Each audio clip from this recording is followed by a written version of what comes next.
Hello, welcome back for this new episode of Secrets of Leaders. And today I'm super happy to welcome Simon Horton. Hello, Simon. Hi, Jerome. How are you? I'm great, thank you. I hope you're great as well. I am. And I am really happy because today I have your new book that we talk about today, The End of Excellent. Conflict. Thank you so much for this What a book. good book. And yeah, it's brilliant. Yeah, I love it. And it's not your first one. So you're a negotiation expert. You do talks, you do training about negotiation worldwide, and you publish multiple books already. But today, as we speak, you launched The End of Conflict. So a book about negotiation and AI as well. So it's really in today's day. And but before talking about the content of the book and what it brings to the readers, can you talk a bit more about yourself? What is your journey, and what made you today? Yeah. So, well, yes, thanks for the introduction, Jerome. I'm really looking forward to talking to you today. So as you say, basically what I do is I teach negotiation skills, and I've been doing that for nearly 20 years. Negotiation, collaboration, conflict resolution, all of these kinds of things. They all have the same structure.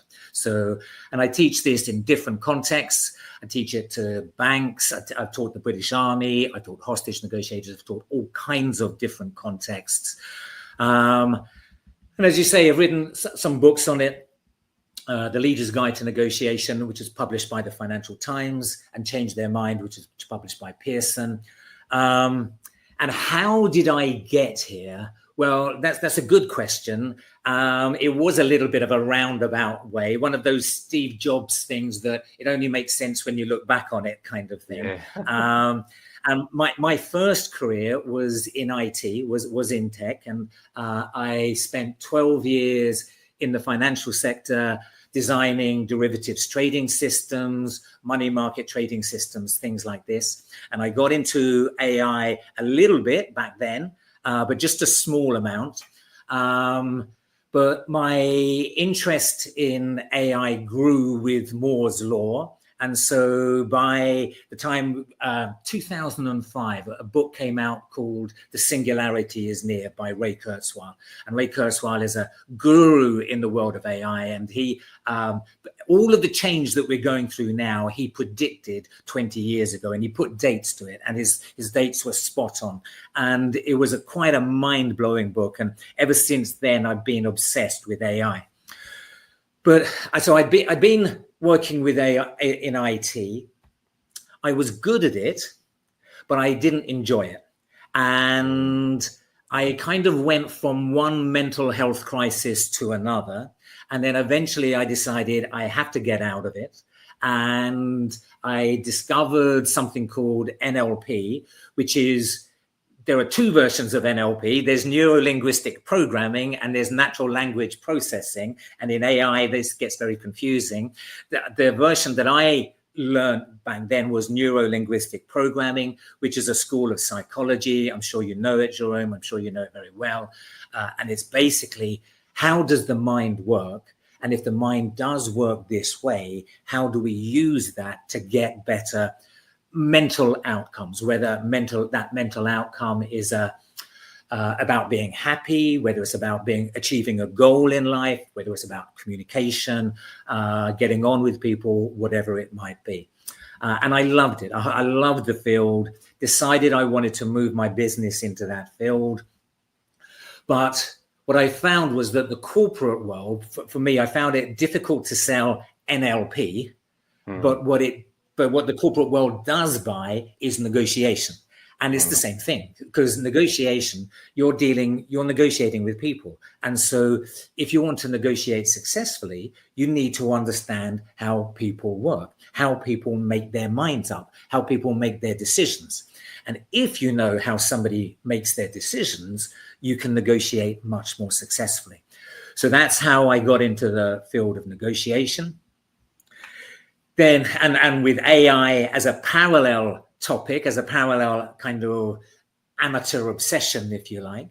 And about a year ago, I decided, well, I go back a few years, I was always watching the AI and negotiation space. And like a lot of things AI, for a long time, there wasn't much going on at all. Then a little bit later, there was some small things going on, but not very impressive. Then things started to happen. And last year, I decided I was going to write the book on AI and negotiation. And I thought it was going to be very dry and very technical. But then as I got into it, I just saw amazing things happening, really amazing things happening already, let alone the next version of AI or the next version after that.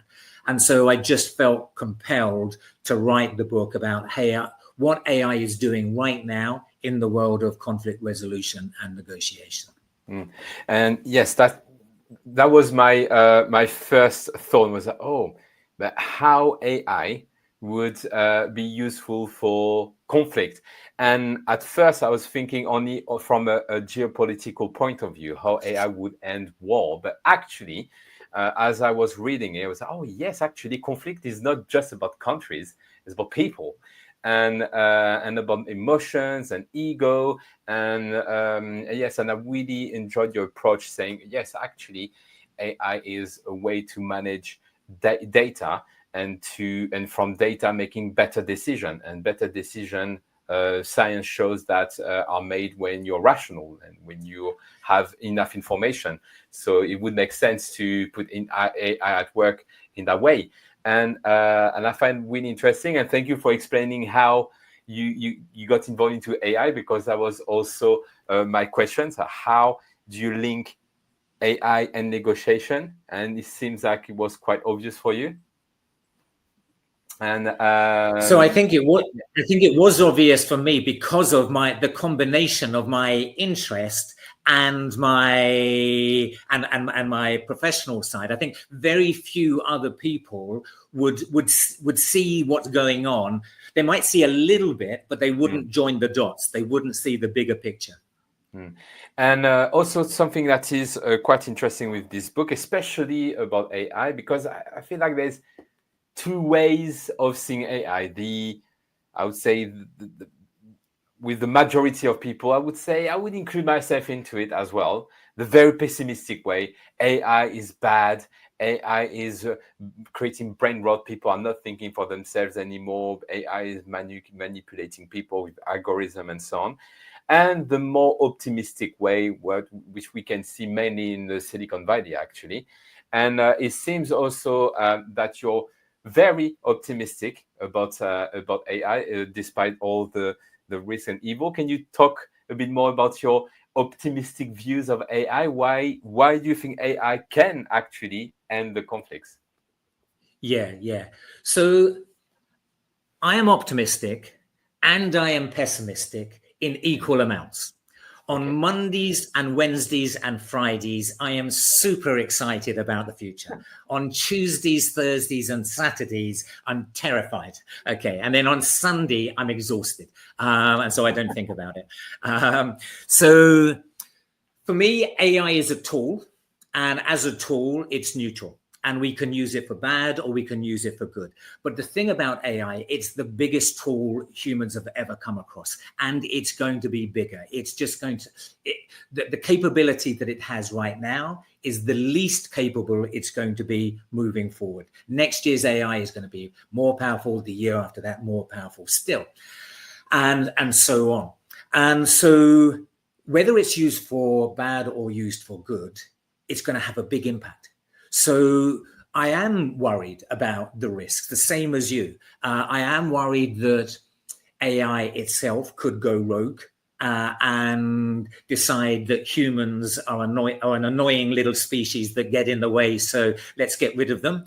And I am worried that, if not that, well, perhaps a bad actor, an individual, might use it for bad purposes. Maybe somebody develop a toxin, a very contagious toxin or something like that.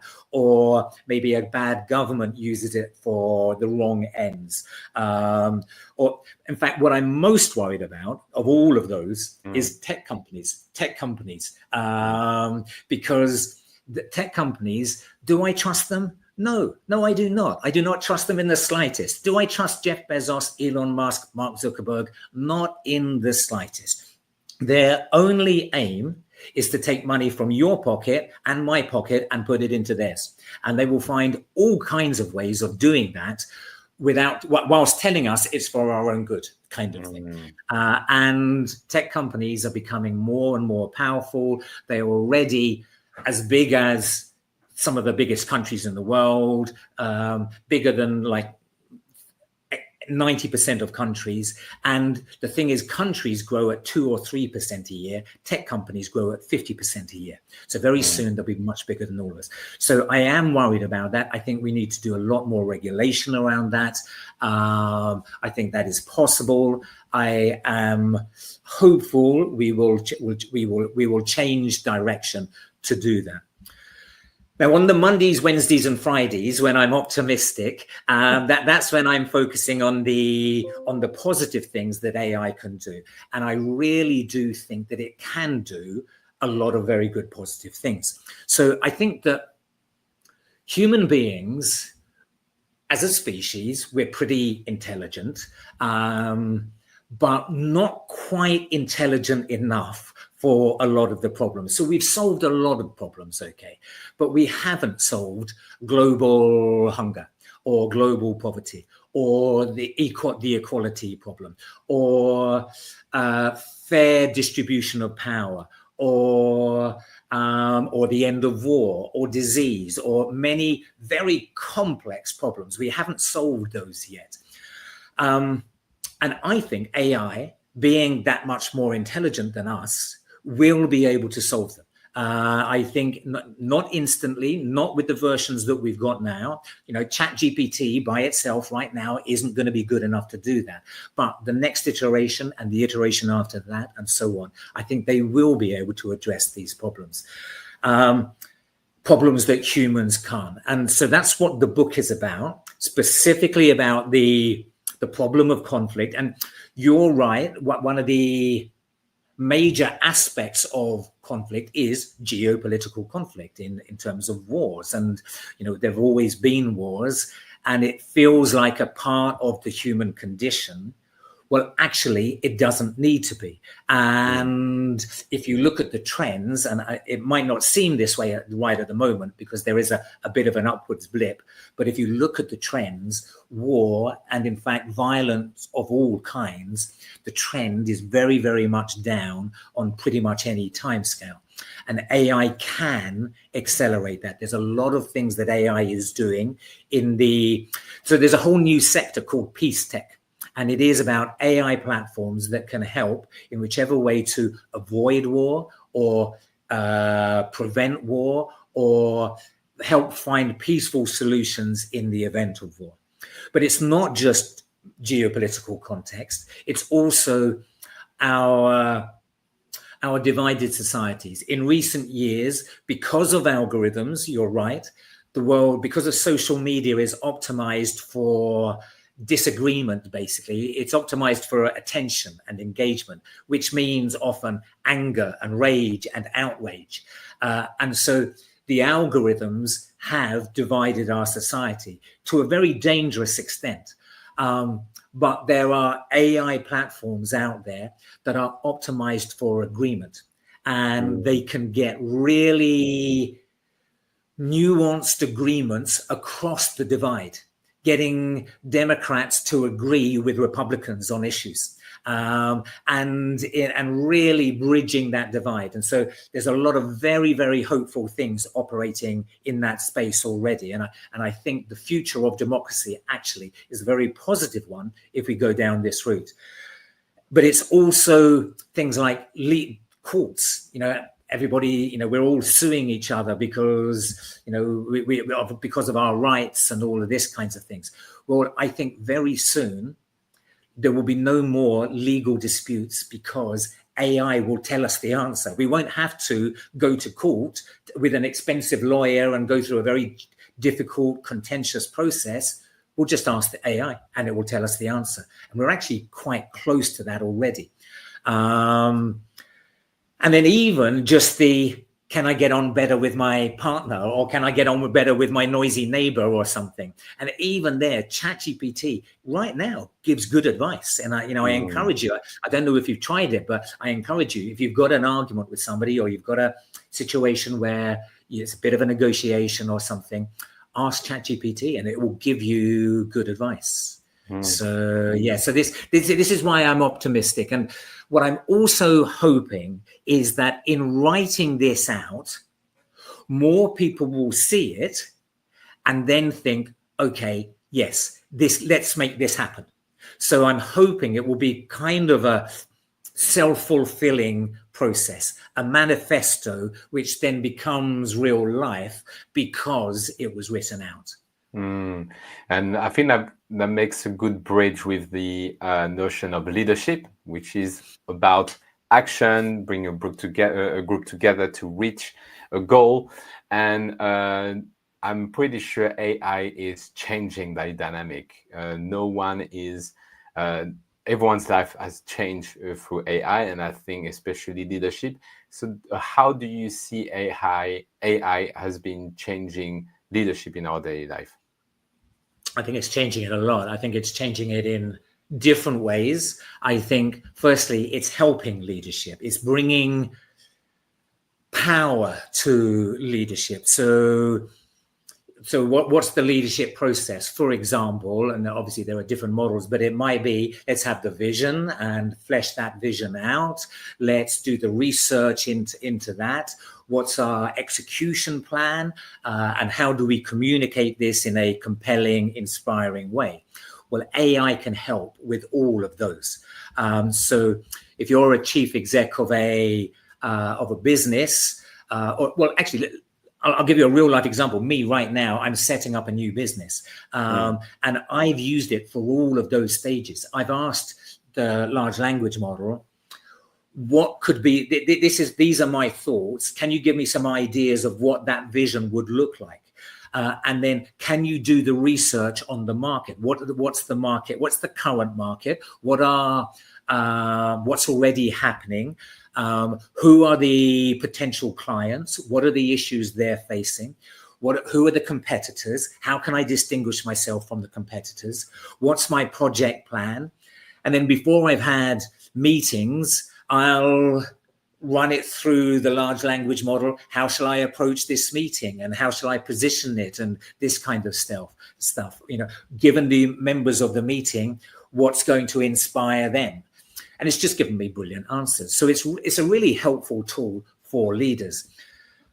But the other thing that I think is changing a lot is leaders. From now onwards, all leaders are going to have to, their strategy needs to be an AI strategy. In a few years ago, most leaders didn't think about AI at all. In the last 2 or 3 years, some leaders have been thinking, I need a strategy for AI, but just as a tool within their business. Now, from now onwards, their business strategy needs to be an AI strategy. They cannot separate AI from the business. And I'll give you an example of that. Moderna, the big pharmaceutical company, they recently combined their IT team and their HR team. They are saying these are not two teams. These are one team. It's our resources team. And moving forward, for anything we're trying to do and we're considering our resources, we need to consider what is AI and what is human. Now, Jerome, have you seen the adverts out there? It's an advert saying stop hiring humans. It's on the tube. It's at lots of places. No, I didn't come across them yet. Good. It's a horrific advert, and it started off in Silicon Valley about 6 months ago. It's been tremendously successful. It's in big letters, stop hiring humans. And then there's a photograph of this AI bot that basically says, from now on, you don't need AI, you don't need humans, fire all your humans and replace them with AI. And I hate this ad. It's the kind of advert that makes you want to blow it up kind of thing. And Yeah. I think the people behind it should be put in jail, because it's been a very successful globally. It's been successful. They've generated a lot of revenue from it, but they're getting rich by selling everybody else, basically. By they're getting rich at our expense. But at the same time, I think leaders do need to consider this question, because very soon the AI will be able to do the job that the human is doing as well as the human, but probably cheaper and probably quicker and maybe even better and maybe even all three. So therefore, the leader has a choice. What do they do? And many leaders will take the advice of that advertising campaign, and they will get rid of the humans, and their organization will just be AI. And I think that will be disastrous for society, for the individuals, and for that business. I was watching an interview this morning, actually, with Darren Acemoglu, and he's a MIT economist, Nobel Prize winning economist. And he was saying how bad a strategy this would be. He said, no business has ever become the jewel of their industry by cost saving. He said, that's a terrible way to run your business. And so we must not do that. Instead, we will say, okay, the AI can do all of this. Great. Now, humans, this is going to empower you to do other stuff, higher value stuff, more interesting stuff, bring better products, bring better services, bring more interesting stuff, things that can help society more, things that can benefit you more. In other words, the AI has got to be about humans and not to be about the spreadsheets. It's got to be about the humans and not the spreadsheets. And so that's what I think that, and interestingly, even for the benefit of the spreadsheet, it has to be about humans and not the spreadsheet, if that makes sense. So. It does make sense. And I think AI is questioning us what is the place of humans in organizations. And that's a choice that we need to make intentionally. And as you said, if we are just obsessed by cost saving and so on, the companies will become empty shells, and no one wants to work with empty shells. So it's not just the aspect of cost saving and just delivering a service, it's also the human aspect. And I think that's something I actually kind of observe with AI and all this social media. I think people, and especially the new generation, they are fed up with that already. And I think it's that sentiment will increase over time. And also, a successful company is as successful as their clients.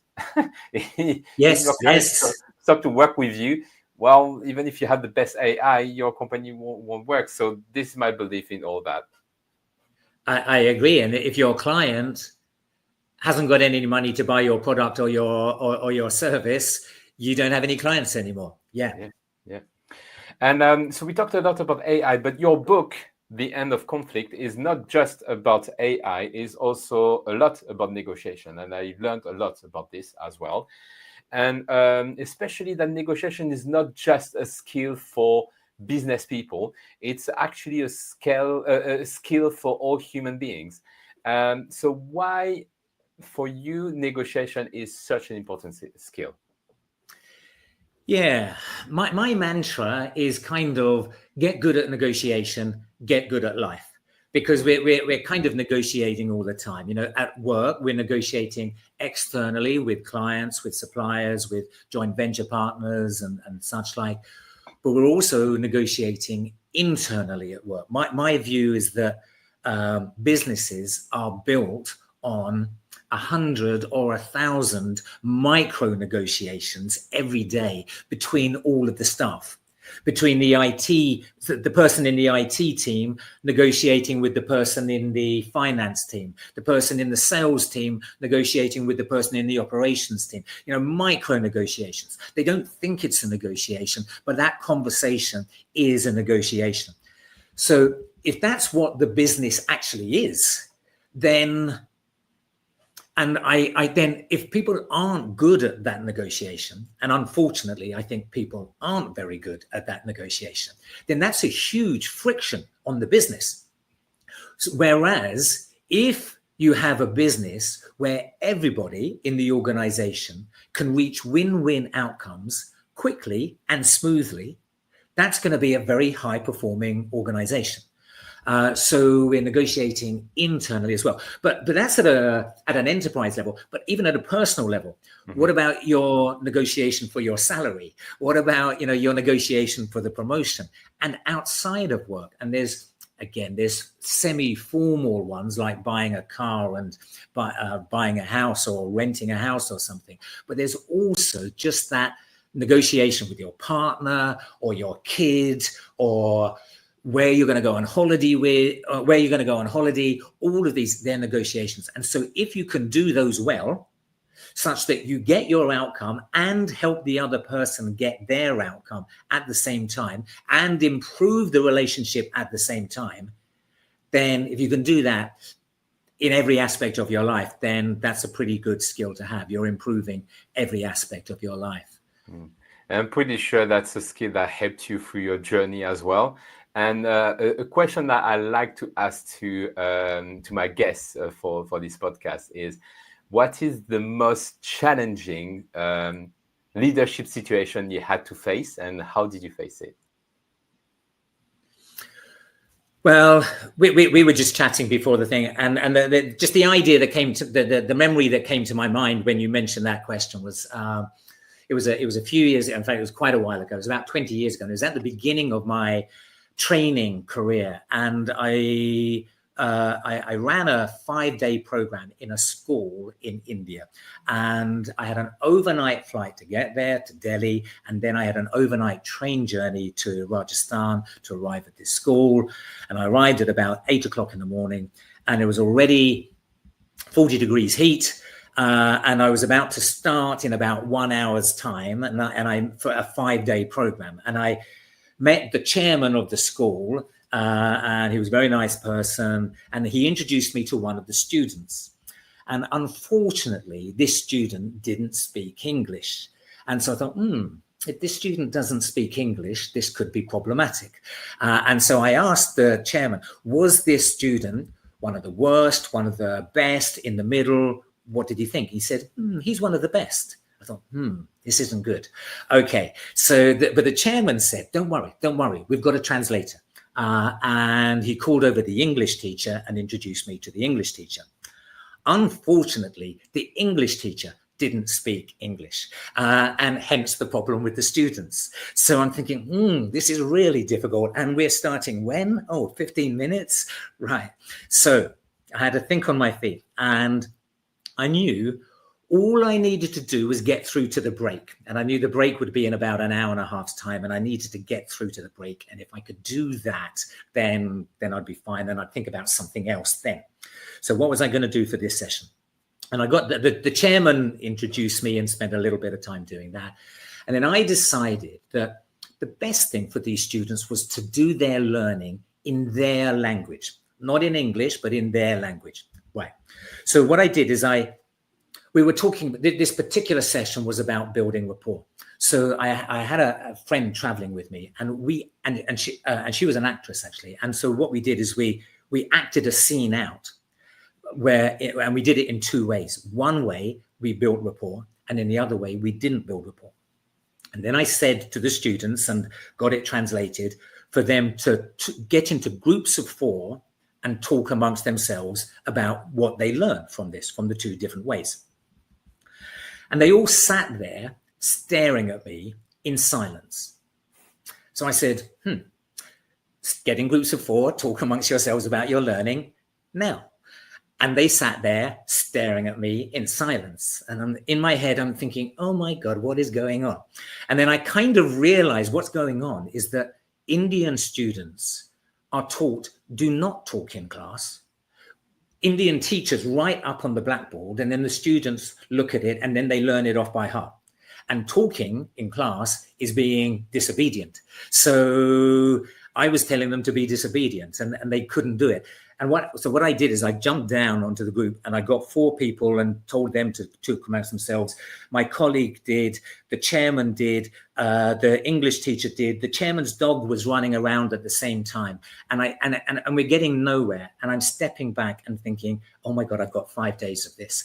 But we managed, it worked, and we managed to get through to the break time. And then we worked on new ways of working, moving forward. And we got a new translator in, and eventually it worked. So perseverance, adaptation, culture understanding as well. Yes, yes. And I think that's also and creativity. It is what you explain also in the book, that negotiation is a highly creative process as well. Yeah, absolutely. Yeah. And always finding a solution. Yeah. There is a solution out there. We've just got, we might not have found it yet, but it's there. Yeah. That was brilliant. I love this conversation. And as I do with every guest, if you have another a message or an advice that you would like to share and you didn't share yet during this conversation, what would it be? So I wrote the book to spread the conversation, and this is what I would like people to do. And I know it seems as though we're talking about AI all the time, but I think we should talk about it more. And I think we should talk about it in a non-binary way. It's not AI is bad or AI is good. It's some bits of AI can be bad, and this is how we should stop that. And some bits are good, and this is how we should promote those things. So join that conversation.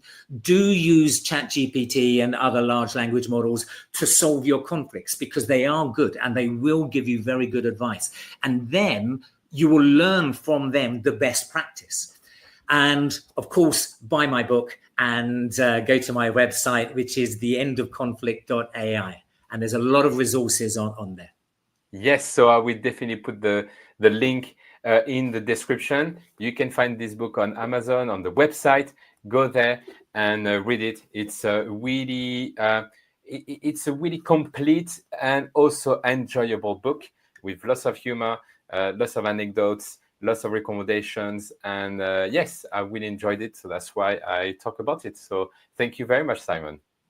My pleasure. I've really enjoyed talking to you, Joan. Thank you, and talk to you next time.